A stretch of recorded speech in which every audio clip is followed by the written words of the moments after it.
Hey guys, my name is Elijah, and in this tutorial I will show you how to delete status in ClickUp. First thing you will have to do is to navigate to the right top corner of the app. There you can see your profile picture. Click on this arrow to drop down this window, and as you can see, my current status is focusing until 2 p.m. In order to delete it, I will have to go over to this pencil icon next to the status name, and then it will open up this edit status window. In order to clear it or delete it, I will have to go right here to this X clear status icon and click on it. As you can see, it has been removed, but now I have to press save to save all the changes that I have made to my status. Now, as you can see, the status is cleared.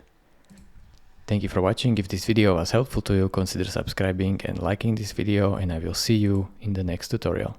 Bye bye.